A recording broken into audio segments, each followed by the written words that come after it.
স্বাগতম বন্ধুরা, কেমন আছেন সবাই? আশা করি আপনারা সকলেই ভালো আছেন। ভারত ও বাংলাদেশের আমার নতুন আরেকটি ভিডিওতে আপনাদের স্বাগতম। দেশ কিংবা দেশের বাইরে যে সেখান থেকেই আজকের এই ভিডিওটা দেখছেন, সকলকেই স্বাগত জানিয়ে আজকের এই ভিডিওটা শুরু করতে যাচ্ছি। বন্ধুরা, আমার পিছন সাইডে যে বাড়ি ঘরগুলো দেখছেন, বাংলাদেশের শেষ বাড়ি। আর এই গ্রামটাই হচ্ছে সীমান্তবর্তী একটি গ্রাম। এই গ্রাম থেকেই আমি এখন আপনাদেরকে ভারতের কাঁটাতারের বেড়া ও সীমান্ত পিলারটা দেখাবো। এই সীমান্তটা এমনই ভাবে ভাগাভাগি হয়ে গেছে, যেটি দেখলে আপনারা অবাক হয়ে যাবেন। আর এই রাস্তাটাই হচ্ছে সরাসরি ভারতে যাওয়ার একটি রাস্তা। আর ওই সামন দিকে একটু দেখাও বন্ধুরা, দেখেন ওই হচ্ছে কাঁটাতারের বেড়া, যেটি দুটি দেশকেই ভাগাভাগি করে দিয়েছে।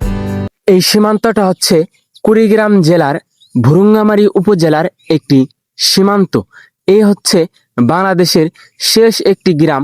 এই গ্রামের এই পাশেই হচ্ছে ভারতের বরাবর কাঁটাতারের বেড়া, যেটি জুম করলে আপনারা দেখতে পারবেন। আর আপনারা জানেন কুড়িগ্রাম জেলাতে বেশ কিছু খোলামেলা সীমান্ত রয়েছে, তবে এটা কিন্তু কোনো খোলামেলা সীমান্ত নয়। এইখানে যেমন কাঁটাতারের বেড়া রয়েছে, তেমনি কিন্তু সীমান্ত পিলারও রয়েছে। বন্ধুরা, আপনাদের কাছে ছোট্ট একটা রিকোয়েস্ট থাকবে, ভিডিওটাতে একটা লাইক করে দিবেন এবং শেষ অবধি আমার সাথে থাকবেন। বন্ধুরা, আমি এখন এমনই একটা ইন্টারেস্ট প্লেসে দাঁড়িয়ে আছি। আমার হাতের এই পাশে হচ্ছে ভারত সীমান্ত, আর এইদিকে হচ্ছে বাংলাদেশ সীমান্ত। আর আমি কিন্তু দাঁড়িয়ে আছি দুইটি দেশের জিরো পয়েন্টে। এখন আমি আপনাদেরকে দেখাবো সীমান্ত পিলার, যে সীমান্ত পিলারটা দুটি দেশকেই ভাগাভাগি করে দিয়েছি।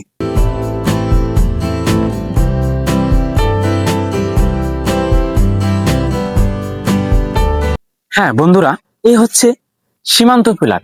আপনারা জানেন কাঁটাতারের বেড়ার 150 গজ বাহিরে এই সীমান্ত পিলার গুলো থাকে।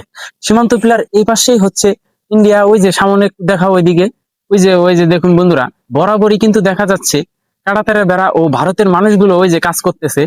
আপনারা জানেন যে কাঁটাতারের বেড়ার 150 গজ বাহিরে এই সীমান্ত পিলার গুলো থাকে, এবং 150 গজের ভিতরে যে জমিগুলো থাকে, এই জমিগুলোতে ভারতের নাগরিকেরা চাষাবাদ করে।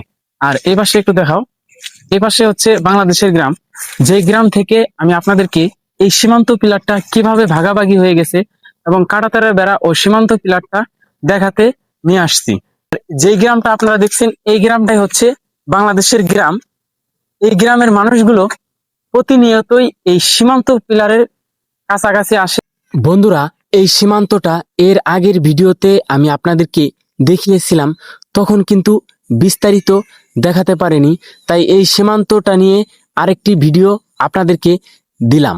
এ হচ্ছে বাংলাদেশের গ্রাম, যেই গ্রামের শেষ প্রান্তই হচ্ছে ভারতের কাঁটাতারের বেড়া ও সীমান্ত পিলার।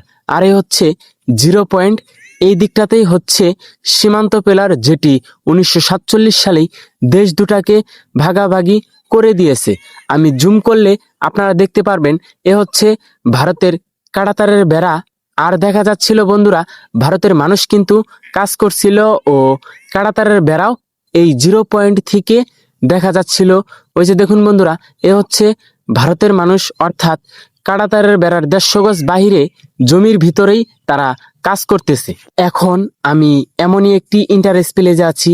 এটি হচ্ছে জিরো পয়েন্টের একটি রাস্তা, যেই রাস্তা দিয়ে বাংলাদেশের মানুষ সব সময় চলাচল করে। আর এ হচ্ছে বর্ডার পিলার, যেটি ছোট্ট একটি বর্ডার পিলার, তবে দুটি দেশকে ভাগাভাগি করে দিয়েছে। আর এই সামনেই হচ্ছে বরাবরই কাঁটাতারের বেড়া ও এই দিকে হচ্ছে বাংলাদেশের সীমান্তবর্তী একটি গ্রাম ও বাংলাদেশের শেষ গ্রাম।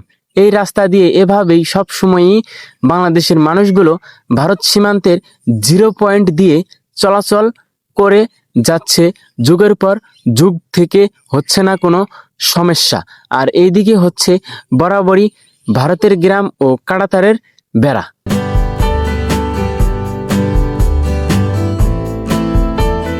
বন্ধুরা, আজকের ভিডিওটা এখানেই শেষ করতে হচ্ছে। আমি জানি না এই সীমান্তটা আপনাদেরকে কতটুকু ঘুরে ঘুরে দেখাতে পারলাম। দেখা হচ্ছে পরবর্তী নতুন কোনো এক এপিসোডে। সে পর্যন্ত সকলেই ভালো থাকবেন, সুস্থ থাকবেন। আল্লাহ হাফিজ।